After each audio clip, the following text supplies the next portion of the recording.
कुत्ता रोज भौंकता है मगर वो इंपैक्ट क्रिएट नहीं कर सकता। शेर सिर्फ सुबह दहाड़ता है, बाकी काम उसकी शेरनियां ही कर जाती हैं और उसका इमेज और उसका ब्रांड करता है। वो काट, क्योंकि शेर को दुनिया के अंदर सिर्फ शेर मार सकता है और कोई मखलूक नहीं मारती। ये है उसकी काट के वो जिसमें वक्त काटना होता है तन्हाइयों में।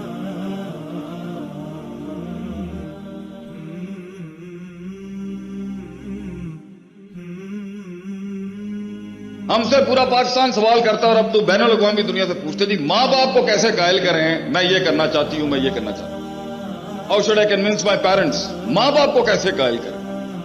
ऐसी उन्होंने वही गल सुनाने अब भाई माँ बाप को, बुजुर्गों को कायल नहीं किया जाता, सिर्फ दिखाया जाता है। कायल वो खुद हो जाएंगे।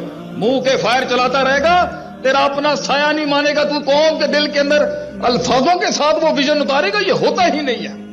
तो शुरुआत बड़ी खामोशियों की होती है उन लोगों की जो बने थे आसमानों पे राज करने के लिए। खामोशियां नहीं देखी हमने जिंदगियों।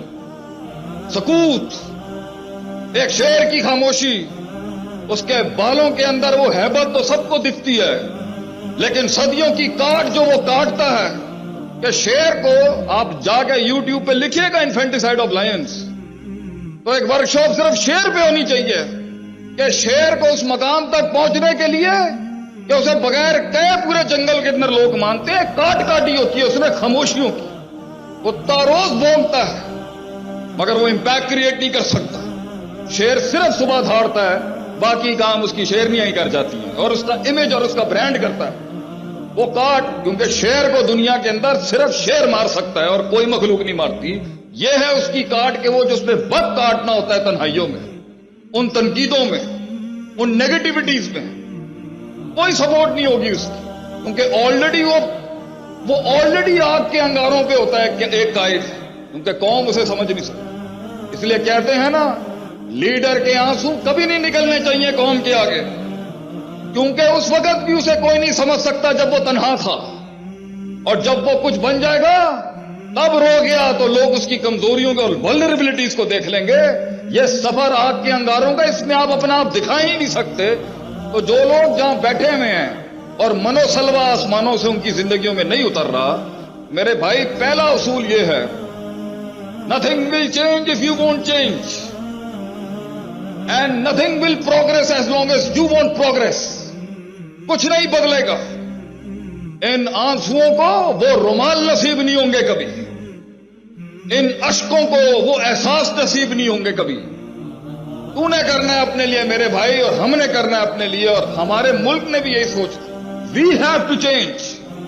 कोई नहीं आएगा आपके लिए। निकल जाए इन अफसानों से कि ये रोने धोने, वाइनिंग क्राइंग, ये झगड़े, ये भागना इधर उधर, ये गुलाटियों से कुछ नहीं होना। मैंने करना है जो आज करना है, मैंने बदलना है अपने आप को जो आज बदलना है। मैं बदलूंगा तो इंपैक्ट क्रिएट होगा। दूसरा,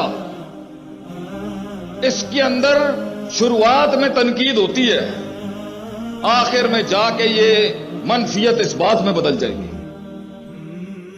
तो तरक्की के सफर के अंदर, डेवलपमेंट के सफर के अंदर, तामीर, तकमील, तजमील, तासीन, ताबीर और ये बाबे तफील के जितने भी हैं, सबके सफर के अंदर दो बड़े इंग्रेडिएंट्स जो इंसान को पचाते हैं, खड़ा करवाते हैं, मनवाते हैं, तनकीद को तस्हीह में, तनफीज में, तकरीम में, तशरीफ में, तारीफ में और ताईद के अंदर जितने सीखे हैं आपके हक में बुलवाते हैं। इसके लिए दो बड़ी कुल्ली हैं जिस पर आपने काम करना है। गलती इनमें से किसी एक पर ही होगी जो पानी रास्ता ना बना सका। अल्लाह ताला कुरान में कहता है, हम क्योंकि तिफले मकतब हैं इस फील्ड के, जानना चाहते थे हमेशा से कि क्या हुआ जो हम ना कर सके और वो कर गए। What was the reason behind I wasn't able to pull it off and they were able to pull it off? किसी की तरक्की से हसद नहीं करनी चाहिए, चाहे वो गैरों की भी हो या काफरों की भी हो। अपने घर को, अपने कबीले को देखना चाहिए इंसान को।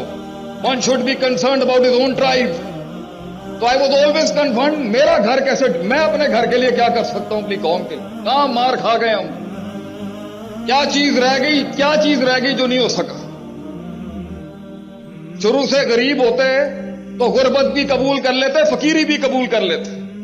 और जिन्होंने राज किया हो कायनातों के ऊपर, اس کی تقلیل کر کے، اس کی تخفیف کر کے اسے کھڈ میں پھینک دیا جائے تو باپ دادوں کی اور اسلاف کی محنت اور ان کے راج کو دیکھتے ہوئے تکلیف ہوتی ہے انسان کو کہ تھے ہم سنس، وہ برانڈ کے ساتھ جو لگایا جاتا ہے نا، سنس 1857، سنس 1632، تو since the time of Adam and having such a long legacy of performances and productivity, معیار، شمار، وقار اور اس حسن کی اس تاریخ کو سامنے رکھتے ہوئے میں جاننا چاہتا تھا کیا مسئلہ ہو گیا؟ دو لوگ نہیں سنبھالے جاتے ہم سے، گھر والوں کو نہیں سنبھالے جاتے ہم سے، صوبہ اور ملک چلانا تو بڑی مسائل ہیں اس ٹائم پر۔ کیسے ایک انسان، خلق الانسان ضعیفا، اللہ کہتا ہے قرآن میں، کمزور ہے، کیسے چڑھ گیا آبادی اتنی، کیسے اتنے بڑے بڑے مونیومنٹس کھڑے کر گیا دنیا میں انسان جو خود کو نہ کھڑا کر سکا۔ تو ایک آیت ملی قرآن میں ہمیں جس نے ہمیں بہت جنگیں جتائیں، ایسی جنگیں جتائیں کہ آپ سوچ نہیں سکتے کہ ایک وقت تھا کہ شیخ عاطف کراچی سے اسلام آباد کہیں لیکچر دینے آتا تھا تو کوئی منہ ہی نہیں لگاتا تھا ہمیں، اور آج میں ایک شہر سے کسی دوسرے شہر میں اگر اپڈیٹ ہو کے نکل رہا ہوں تو شاید 10 جگہوں کے اوپر منہ دینا پڑتا ہے۔ کیسے؟ شہرت کا بھوکا تو کل بھی نہیں تھا، آج بھی نہیں ہوں۔ I was always the servant of my nation, my country, my people. ہمیشہ سے ہی نوکر خادم تھے اپنے لوگوں کے، لیکن تلاش ہمیشہ سے تھی کہ اگر میں دیکھنا چاہوں کہ معاملہ بن کیوں نہیں رہا، چیزیں صحیح کیوں نہیں ہو رہی، 600 پر والا آسمان سے میرے حق میں کیوں نہیں اتر رہا، چینج کیوں نہیں آ رہا میری، میں پازیٹو کھڑا ہوں کیوں نہیں صحیح ہو رہا، میں کسی کا برا نہیں چاہ رہا کیوں نہیں صحیح ہو رہے معاملے، دعائیں بھی مانگ رہا ہوں کیوں نہیں ٹھیک ہو رہا مسئلہ، کیوں نہیں یہ بندے ٹھیک ہوتے، کیوں نہیں بات سمجھ میں آتی۔ پوری قوم کی بیٹیاں ہمیں میسیجز کرتی ہیں گھروں کے حالات کے حوالے سے، کیوں نہیں گھر ٹھیک ہوتے، کیوں نہیں فیملیز ٹھیک ہو رہی، کیوں نہیں وہ وفا پیدا ہو رہی میاں بیوی میں، ہو رہا ہے تو وہ ادب کہاں چلا گیا، ادب ہے تو وہ قیادت کہاں چلی گئی، وہ احترام کہاں چلا گیا، کیوں نہیں ہو رہا یہ سب۔ تو ہمیں ایک چیز ملی جس نے ہماری زندگی میں بہت فائدہ دیا، اور وہ آج آپ کی خدمت میں پیش کروں گا میں، اس کے بعد میں اختتام چاہتا ہوں۔ اللہ تعالیٰ قرآن میں کہتا ہے وَجَعَلْنَا مِنْهُمْ أَئِمَّةً، ہم ایک عام انسان کو، ایک عام سی فکر کو امام بنا دیتے ہیں، قیادت بنا دیتے ہیں، لیڈر بنا دیتے ہیں، وہ جمع کر لیتا ہے سب کو اپنے اندر، وہ اتنی بڑی کائنات بنتا ہے کہ ساری کائناتیں ضم ہو جاتی ہیں اس کے اندر۔ یہدون بامرنا، وہ ایسے چل رہا ہوتا ہے جیسے ڈیوائن گائیڈ لائن اس کو گائیڈ کر رہی ہو، اتنا سنکرونائزڈ ہوتا ہے وہ اللہ کے ڈاکٹر، وہ کائنات کی فطرت سے اتنا سنکرونائزڈ ہوتا ہے کہ ایسا لگ رہا ہوتا ہے کہ آسمان سے اصول اتر رہے ہیں اس کے، اتنا سنکٹ ہوتا ہے وہ اصولوں میں، فطرت میں، عادت میں، پریکٹیکلٹیز میں، تھیریٹکس میں، اصولوں میں، قواعد میں، ضوابط میں، اتنا انٹیگریٹڈ ہوتا ہے وہ اس بصیرت میں، اس نظیرت میں اتنا انٹیگریٹڈ ہوتا ہے کہ اصول سے ہٹ کے بات نہیں کرے گا۔